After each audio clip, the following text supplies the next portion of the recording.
అది ఉందో లేదో చూడు. ఇంకా అది కావాలంట్రా? నేను దాన్ని చూసి తీరాలి. చెప్పిన పని చెయ్యి.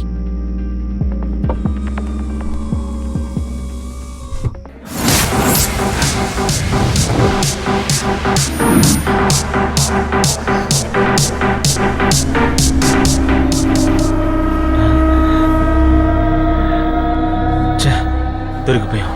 రాడేమనుకున్నాను. రే మావా, ఎప్పుడొచ్చావురా? నటించదురా. నువ్వెంత పెద్ద నటుడువో నాకు బాగా తెలుసు. రే, నేను ఈరోజే వచ్చానురా.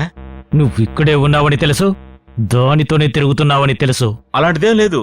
నీ ఎంగేజ్మెంట్ గురించి జెన్నిఫర్ చెప్తేనే తెలిసింది. కానీ ఆ జెన్నిఫర్ని పరిచయం చేసింది నేను కదా. అక్కడ దాని ఎంగేజ్మెంట్ ముగిసేలోగానే ఈలోగానే దాంతో ఫస్ట్ నైట్ చేయాలని చూస్తున్నావా? రేయ్, తన నా చెల్లెలు లాంటిది. రేయ్, తమాషా చేస్తున్నావా? ఫ్రెండ్ కాబోయే భార్యని నువ్వు అనుభవించాలనుకోవడం తప్పు. అది కళ్ళు కూడా ఊహించకూడదు. మావా, ముందు వీడి చెల్లి సంగతి చూసి ఆ తర్వాత వీడి సంగతి చూస్తాను. రేయ్, వీడిని తీసుకెళ్లి రూమ్ లో వేయండి.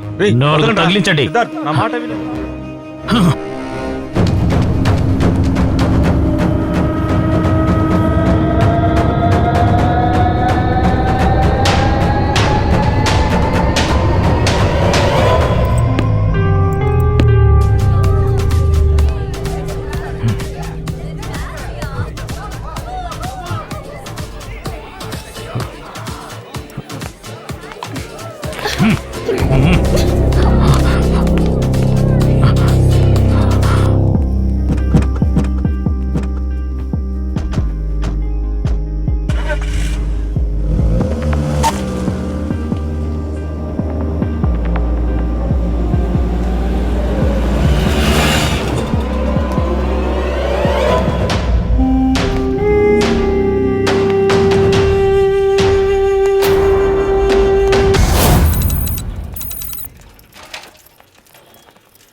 గౌతమ్ కృష్ణ బిగ్ ఎఫ్ఎంలో రేడియో జాకీగా ఉన్నారు.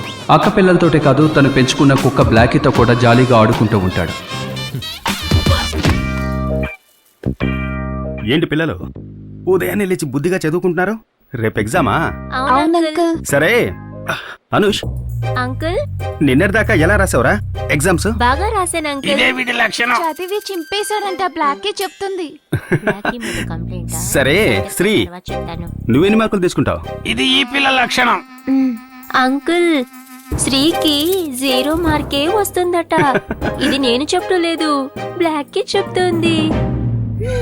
పిల్లలు పుట్టడం మీరిద్దరు ట్విన్స్ గా పుట్టారనుకుంటే మార్కులు కూడా అలాగే తెచ్చుకుంటే ఎలారా? ఏదైతేనే పాస్ అయితే అంతే చాలు. ఏ బ్లాకీ, పద వెళ్దాం. ఏంటి బ్లాకీ మాట్లాడుతోంది అనుకుంటున్నారా? ప్రతి సినిమాలోనూ హీరోతో ఫ్రెండ్ వస్తాడు చూడండి. ఆ ఫ్రెండ్ ఇంకెవరో కాదండి, మన బ్లాకీనే. దాని మైండ్ వాయిస్ సినిమా మొత్తం వినొచ్చు. ఏ శ్రీ, డోర్ క్లోజ్ చెయ్యి. ఓకే మావయ్య. వట్టి పాలతో ఏం చేయగలరు? డికాషన్ పోసొస్తాను. రేయ్, వాళ్ళు చూసారంటే అంతే. ఇద్దరు చూపులు అదోలా ఉన్నాయి. ఏం చేశారు? శుభవేళ. ఛే!